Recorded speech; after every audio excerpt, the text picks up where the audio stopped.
This is a message to Congress, immigration equality, and Lady Gaga. First and foremost, thank you, Lady Gaga, for taking a stand against the unjust Don't Ask, Don't Tell. However, this video is not about that issue, but about a far lesser known one, known as the Uniting American Families Act. The United States may have states recognizing same-sex marriage or civil partners.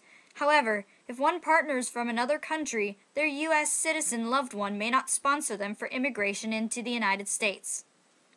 That's right! Federal law bars couples from sponsoring their loved ones if both members are the same sex. This is because of the Defense of Marriage Act. However, I'm talking about immigration here specifically, not the issue of same-sex marriage. The major issue is that most people do not even know that this is an issue.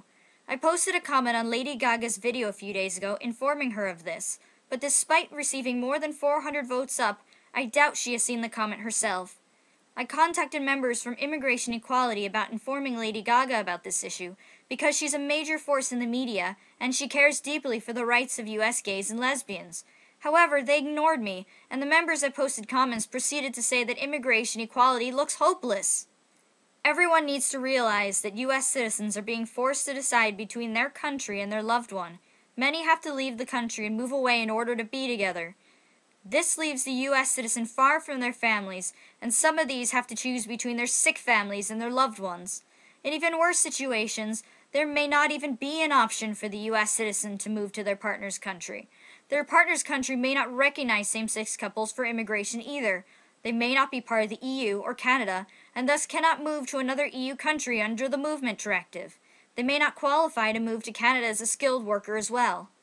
So where does this leave these couples? They're either forced to marry someone of the opposite sex and commit fraud to stay in the U.S., forced to live in the U.S. as an illegal immigrant, fearing each day they may be torn away from the one they love, or they end up being torn apart from the get-go, unable to live together.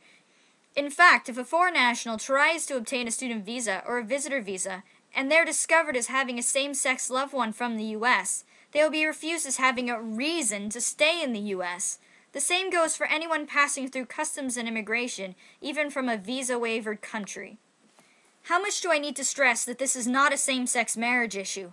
This is the ability to live in the same country as the one you love.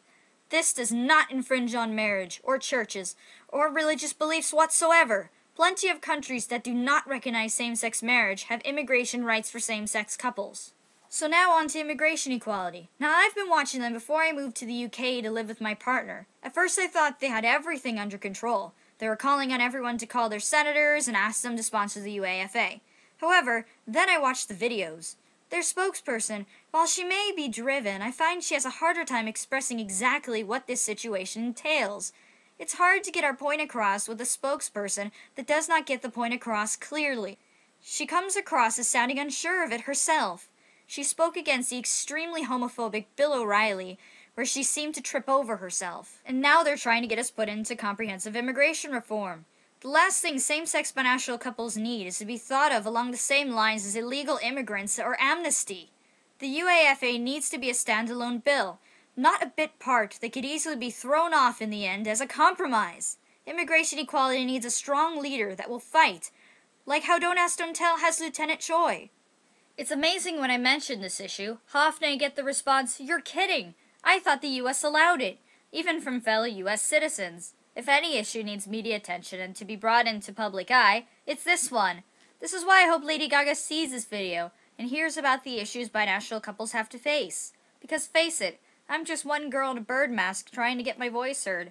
I don't exactly have much media coverage or clout. And so I ask, why is it in over 19 countries there is a way for same-sex couples to sponsor their loved ones, but in the U.S. it's seen as unimportant? I ask you, Congress and Lady Gaga, who has shown the gay community so much support, does this issue sound like things are equal? Is this the kind of future the United States should have, where couples are forced to make such an awful choice or remain apart? Is that really the right thing?